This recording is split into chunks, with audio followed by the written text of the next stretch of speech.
Good morning, everybody. Good morning. Good morning.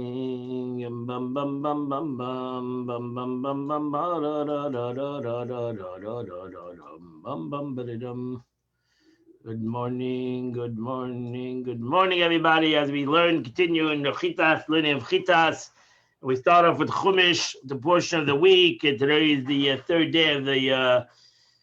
third day of the week. It's Tuesday, and it's the we're gonna do the middle of the portion of Miketz on the third reading. So the Torah says we're holding chapter 41, verse 39.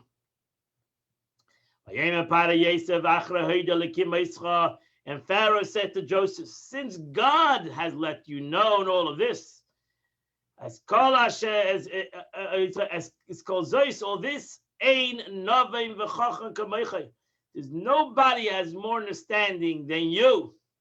So now she says, you tell me to seek an understanding and wise man. As you said, we will not be able to find anyone like you. Verse 40. Atatiel Basi, you'll be on my house. And through your command, my people will be nourished. But my throne will I make be greater than you. Now she says Yishak. The Onkelos translated Yitazein means it'll be nourished, shall be sustained. All my people necessities shall be provided through you. So that's the concept of sustentation. Rakakise, that they call me the king. I'm not giving up my kingship to you. I'm giving up everything but the king. Kisei, what's the kisei? The kisei is the chair. Loshin shal malchusu, this is denotes the concept kisei, the chair. I'm holding on to my chair. As it says, to make his throne greater than the throne of my Lord that we brought down. So you see the kisei, the concept of the king's chair. As we know, the king's chair, the throne, the seat of the king, the seat of justice, social expression. Verse 41. Pharaoh said to Joseph, see, look, I've appointed you. I'll call Eretz Mitzrayim on top of the entire land of Egypt. So Rashi says, I have appointed you. It is nevertheless an expression of placing you, giving you. I've given you this greatness. You've now become the viceroy of the land of Egypt. Verse 42. The Pharaoh removed his ring from his hand. He put it upon the hand of Yosef. And he attired him with clothes of fine linen. And he placed a golden chain upon his neck. So now she says the giving of the king's ring is a sign to one to whom it was given that he is in the second to him in greatness. He gave him clothes of linen, these items of value in Egypt.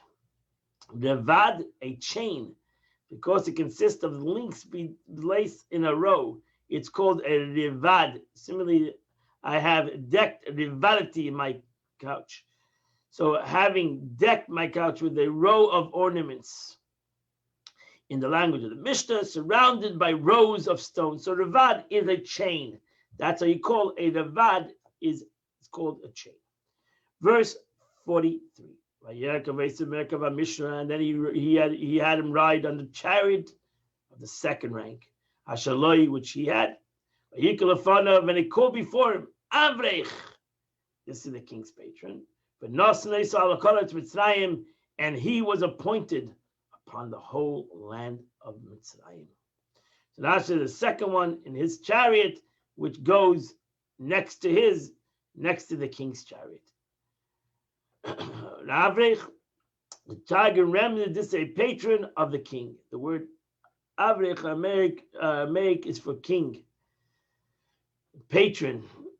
He, Herod, is neither a king, Recha, nor a son of a king. Thus, Bar means a king. In the Haggadah, Rabbi Yehuda expounds on Aver refers to Joseph, who was the Av of wisdom, and Reich, tender in years. So he had both qualities. Av, Reich. He was a leader. Reich is young. Ben Dorsha said, how long will you pervert the scriptures for us? How long will you pervert the scripture? Ein avrech el Hashem brechim, donates knees for all would enter and exit on under his hand, as the matter that stated appointed him. So avrech means he was everything went through him. Verse 44. I am the Pharaoh. Besides you, nobody will pick his hand up. So Rashi says, Ani Pari, I have the power to enact decree upon my kingdom, and I decree that no one should raise his hand besides you without your permission. Another interpretation, I shall be king, and besides you. This is a parallel to only with the throne. Meaning, although I give you the exclusive power to raise your hand and foot, as explained below, I still am the supreme ruler over the land. Don't forget, I'm the Pharaoh. Verse 45. Yosef and Pare gave Yosef another name. He called him Tzofnas Paneach. Then he gave him as Asnas Bas Peitifar HaKoyen. He gave him Asnas, the daughter of Peitifar the Kohen, the one who threw him into jail, the one whose wife was after him. He gave him his daughter. Isha. That's how you see that she knew that ultimately from her in simple verse, from her ancestry will come out part of the Jewish nation. And Yosef went forth on the land of Egypt. Rashi says why he gave him the name Tzofnas Paneach. He who explains hidden things, Tzofnas, to be able to see. Paneach is what's hidden. Paneach has no parallel in scripture. We cannot find anywhere else in scripture the word Paneach. Tzofnas, Tzofin. You can find it, but Paneach is a new word. She says you cannot find it anywhere else in Tanakh. Peitifera. So Rashi says, who Peitifera? This is the Peitifera. This is the story. V'nikra Peitifera, because he became they emancipated him since his desire, Joseph, a homosexual relationship. He also, the Peitifera, the husband, also everybody wanted to have relationships with him, so they turned him into a unicorn, and he couldn't have any more relationships. The Medrash says actually that he married Asnas was the daughter of Dinah, but Rashi, the simple interpretation is that he married Peitifera's daughter, and Asnas was Peitifera's daughter. But the Medrash says that it was actually Dinah's daughter who was born through the story of Shechem. Yosef ben Shleishim Shana, Yosef was 30 years old. When he stood before Pare, he was sold at 17, and now he's 30 years old. And Yosef went out in front before Pare, and passed through the entire land. And in the 7 years of plenty, he took the gathered food by handful. Rashi says he gathered the land, and he made, this is understood as a Targum rendered, and the inhabitants of the land gathered. The language, however, does not lose its meaning of making. He made the land. By handful over handful, hand over hand. They were storing it. There was so much food. As he said, there's going to be such plenty. He was storing food by the bucket loads. Verse 48. He gathered the food of the 7 years. And he placed the food in the cities. Food of the field surrounding the cities. Which is around. He put in it. Rashi says, because each land preserves its own produce, and they would put into the grain some of the soil of the place and preserve the grain to prevent it from decaying. That's how they preserved the food. Verse 49. Yosef gathered grain like the sand of the sea in a great abundance.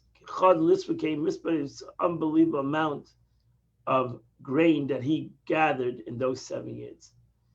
Until one who counted stopped counting.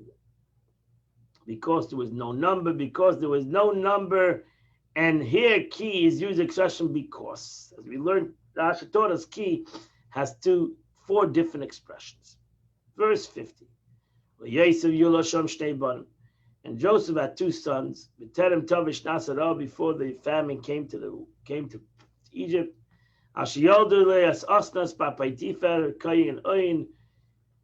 who gave birth to the daughter of Osnas. Of the daughter of Potiphar. Osnas, the daughter of Potiphar, the governor of Oin, had to him. Before the famine came. And here is derived that a person may not engage in marital relations during the years of famine. Verse 51. Yosef called his oldest son Menashe, because God caused me to forget. Nashani is to forget. God caused me to forget my toil, Vaschol Beis Beisi, and all my father's house. Shem Hasheni, in the second son, he called Ephraim.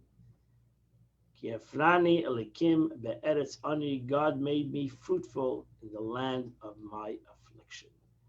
And that ends the Chumash for today. And now we go to the Tanya of the day. We are holding in chapter 4.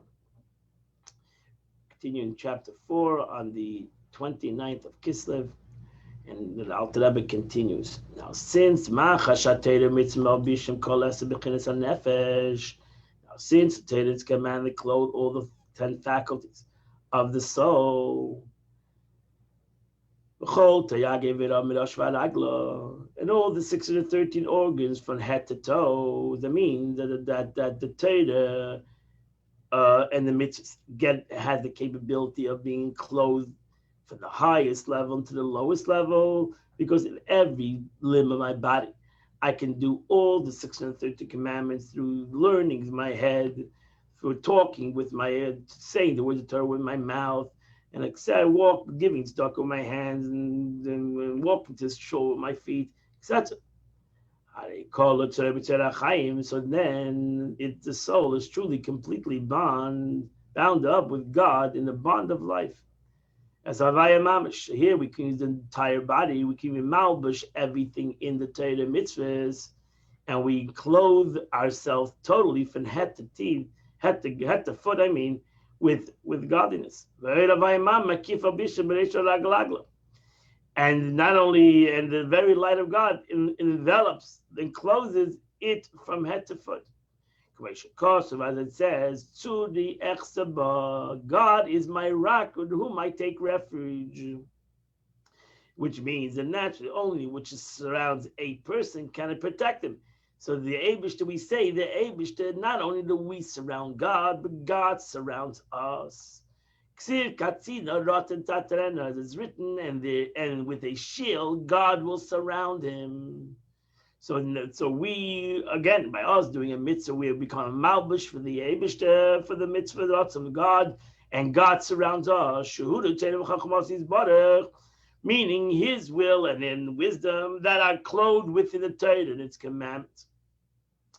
So we see at any rate, that although God's wisdom and will are beyond man's reach, they are made accessible to him, because the Torah is clothed in the physical terms, and the commandments are vested in the physical objects. So here, the Eibishter, God, in his humility, so to say, gave the capability to bring down the Torah in a very physical, simple form, so everybody would be able to clothe themselves in that garment. And therefore it says in the Pirkei Avos, Yof v'shachar b'tshuva ma'asim teil ma'amazeh. It's 1 hour of repentance and good deeds in this world is better, is better than the whole life in the world to come. Why would you say that? Aren't we all praying for Gan Eden? Why would we say that it's better 1 hour in this world than all the life in the world to come? Why? In the world to come, in Gan Eden, in paradise, over there, what does the soul receive? He receives the radiance of divine providence. Over there, he receives the light. Shutainu Gasaga, which is the truth, which is the pleasure derived from the comprehension of godliness. So the more you comprehend God in this world, and the upper worlds, in Gan Eden, you're going to have even a greater comprehension of godliness. But that's only the light. Now, no created being, even the spiritual beings of the higher realms, even such as angels or souls, can comprehend any more than a glimmer of the divine light. It's even the soul, the way the soul leaves the body and the soul comes to the heaven, it comes to paradise, it still cannot understand the essence of God. So it's ultimately impossible to find for any human or any soul to comprehend the essence of God. So whatever he receives up there is only a glimmer. That's why, as it says, they enjoy the ziv, the radiance of divine presence. Avol HaKadosh Baruch Hu b'chvodo b'atzmei, but the essence of glory of the Holy One, blessed be He, less machshava tvisa beklal, no thought can comprehend Him at all. So therefore, even the soul, the way it comes into heaven, cannot comprehend the essence of God. That's why we keep on saying that the neshama shav and aliyah, it go higher and higher, and there's no limit to highness in the concept of spiritual growth. So it's unlimited. They're going to go higher and higher and higher, and they're never going to be able to reach the end. They're never going to get to the top of the mountain because there's no end to this mountain. So where can we touch God?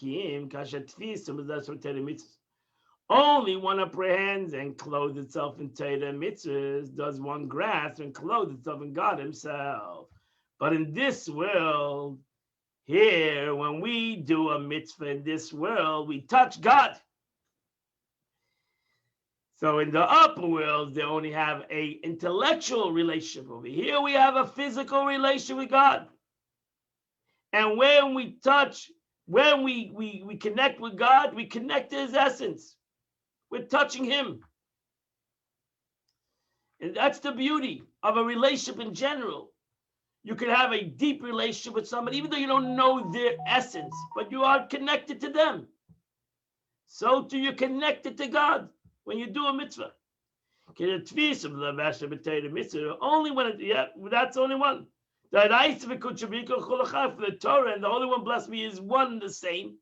So if you take the Torah, if I take the Torah in my mind, I now have a piece of God.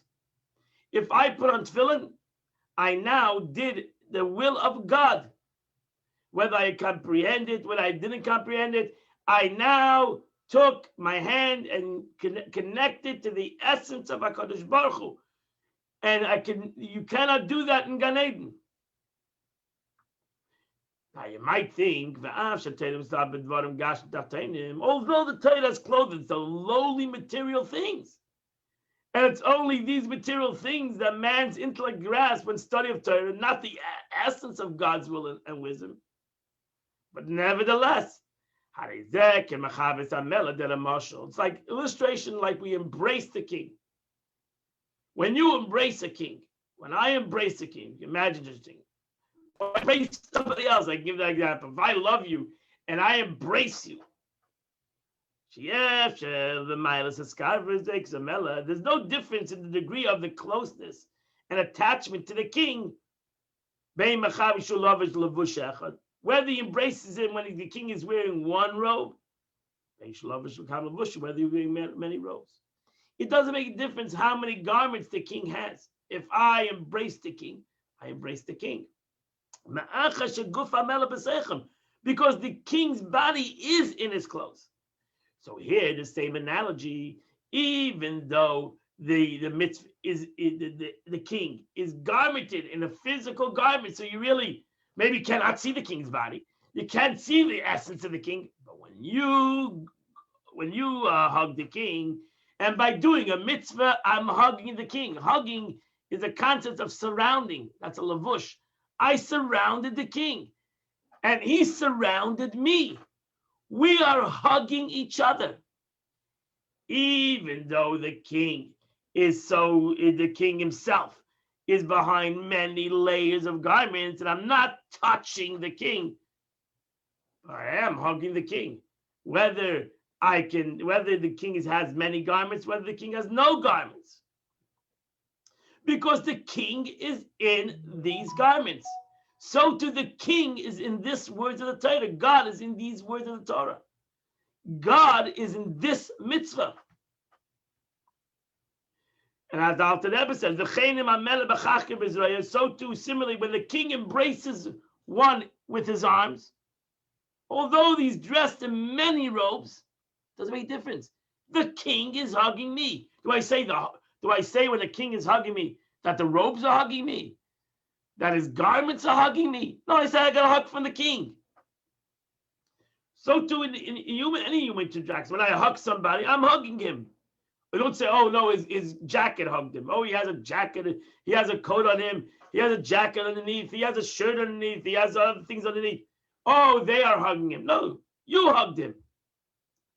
We hugged each other. That's the beauty of a hug. A beauty of a hug is chibuk, when we're both hugging each other. So too, a mitzvah is called, that's what we call the lavush, a garment. A garment is something that surrounds you. It's like a hug. So your clothes hug you. That's why the mitzvah, that's like clothes. It says it should fit you exactly. So too, a mitzvah needs to fit you exactly. Every mitzvah is tailor-made to fit me exactly. And it becomes a garment to me. What does it mean? That it surrounds me. That's what it means that it becomes a garment. It surrounds me. And I surround it. So it fits me and I fit in it. That's why garments are called lechaved ilisifaras. Garments are made for the beauty of a person. Garments bring out the beauty of a person. Why? Because the garment fits him and he fits the garment. We both surround each other. As it's written by God, God's right hand embraces me. What does that mean that God's right hand embraces me? It mean that is the concept Torah was given with the right, with chesed. So God embraces me. When I learn Torah, God embraces me. Which is the attribute of kindness and water, is the concept of the right, Yemin.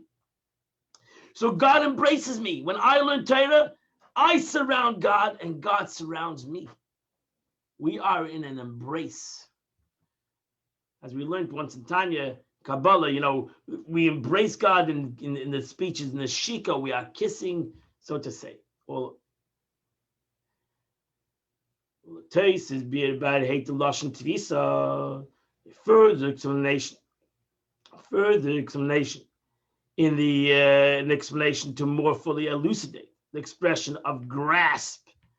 What Elijah, the words of Elijah, less machshava tvisa bach. No thought can grasp. What does that mean, grasp? When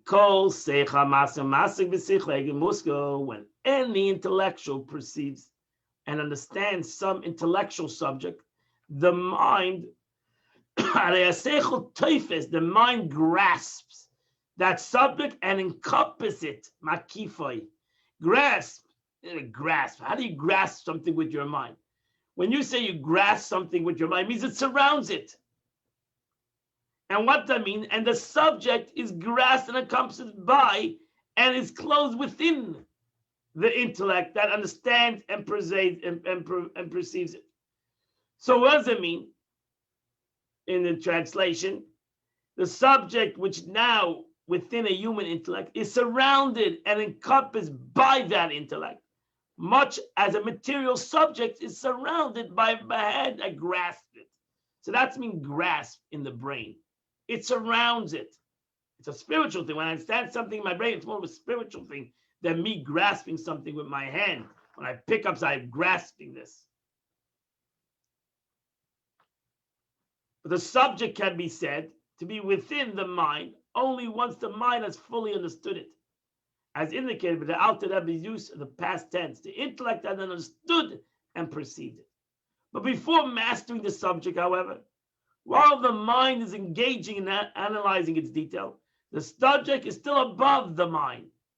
The relationship between them is the reverse. The mind is within the subject and encompassed by it.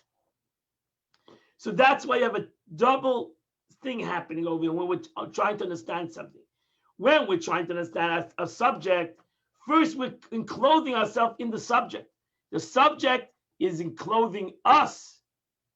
Once we understand the subject, we enclose the subject. Then the subject is enclosed within us. We become the garment. That's the beauty of knowledge. Knowledge has two concepts. It has the thing surrounds us, and we surround the thing. And the truth is, knowledge in general will always be that way. It's a constant us surrounding the thing and we surrounding it. Because when I understand something, then I understand, wait a minute, I can go even deeper. So now the thing surrounds us. Then I comprehend it deeper, and I surround it. And then I say, wait a second, but maybe we can go deeper. And now the thing starts to surround us. And we surround the thing, and the thing surrounds us. And that's the beauty of Torah. We learn Torah, it surrounds us first, and then we understand it, and we surround it. And then we go deeper, and the thing starts to surround us. And then we surround it. And that's the Ratzi and Shuvi, which brought down in Kabbalah. The constant moving of going out and coming back in. Going out higher and bringing it within. Going out again higher and bringing it within. And that's why Talmud Torah Keneged Kulam. That's why the learning of Torah is greater than anything else, as the Alter Rebbe is going to explain. Because the Torah has these two concepts. The regular mitzvah, I put the tefillin on my hand. The tefillin surrounded me. But I didn't surround the tefillin. I cannot put the tefillin in me. So the tefillin surrounded me. But Torah, I had the capability to surround it. Because it's knowledge. And also the intellect is clothed within the subject at the time of the intellectual comprehension and grasp. Thus, in the act of understanding an idea, the mind both encompasses the concept and is encompassed by it. And this is the significance in the term grasping, to grasp something. Let's give you an analogy, the Alter Rebbe says. When one understands and comprehends a particular halacha, Jewish law, in the Mishnah, or in the Talmud, when he understands it clearly and thoroughly through strenuous application of the mind to understand the halacha, not to just hear halacha or to say halacha, to understand it, your mind, you have to work hard on it. But when you get it, then his intellectual grasp and encompasses that halacha. And his intellect is also closed in that time when he strives for it. So now it's totally surrounded. I'm going into the subject. The subject is surrounding me. I can get lost in the subject. Everything else, I can lose myself in everything else because my total concentration is in the subject. It's surrounding me. And this halacha is the will of God, is the wisdom of God. That God in his wisdom, aroused in his wisdom, when Reuven will acclaim thus, and Shimon will say the opposite. They're going to come to court. Reuven will say, you owe me the money. And Shimon will say, I don't owe you the money. So that's in Torah. We have this argument. And the Torah comes out with a psak, with a law, kach v'kach, whatever. Even though this law might never happen, and never happen, or might never be such a law. As we know, certain laws of the Torah will never happen, and maybe never will happen. Love and there will come to court on such kind of arguments. Nevertheless,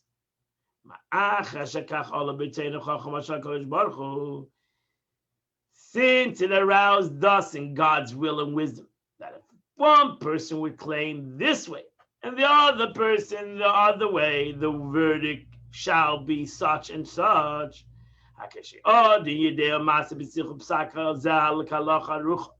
When one knows and comprehends this verdict as the halacha set forth in the Mishnah or Gemara or Poskim, then he then actually comprehends and grasps the will and the wisdom of God, whom no thought can grasp, nor can the thought grasp his will and his wisdom. So here, we ultimately could grasp it. With the Torah says, ox goes an ox. This shall be the law the first 2 times, and the third time, first 3 times, and after the 3. These I understand clearly. I comprehend it. This is the will of God, and I can comprehend it. It's so important. Once learned, Kol Hashayna halachas now in the Tanya of a couple of weeks ago, that whoever learns halacha, he will be mufta shahul ben elam haba. He's married to the world to come, because in halacha you have the essence of God, and everybody, each one of us can learn Jewish law in the law and monetary law.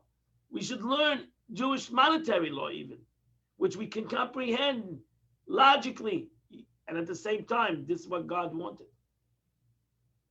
And his intellect is also enclosed in it. So he closes the intellect, and the intellect is closed in it. And here the Alter Rebbe says the power of learning. And this is a wonderful unity. The unity of learning, mind to mind. Our mind with God's wisdom. You have a unity that in the physical realm, that there's no unity similar or parallel to it. There's no great, that's why the learning of Torah is the greatest thing, because there's no unity in the world between us and God, but through learning Torah. There is a unity through mitzvahs, but not like the unity of learning Torah, because my mind becomes one with God, and God's intellect becomes one with me. That they actually become one and united from every side and angle. So that's the greatest way to grasp God. Because by learning Torah in this world, not in the upper world, but learning Torah in this world, we actually grasp God. Because we learn simple, we just read today, Chitas, the Chumash, we can understand the story of Yosef. That's the words of the Eibishter. That's the words of God. And by us understanding the story, that's what we learn Rashi. We can go more deeper in other Mefarshim. We can go deeper and deeper in the concept of learning of Torah and what God wanted to bring out by the story.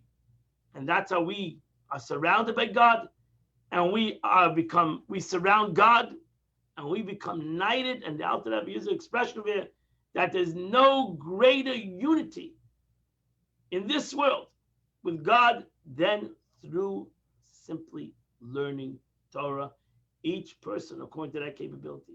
Because if you don't understand it, then you don't surround the Torah. If you're just repeating it, just saying what it says, we're talking about you understand it. You learn it, I learn it, and I comprehend it. And that ends the Tanya of the day. Today is the 29th and 30th day of the month. Tomorrow is the first day of the next month. So today, the chapters of Tehillim are from 140 to 150, to the end of the Tehillim. Tomorrow we start Tehillim again.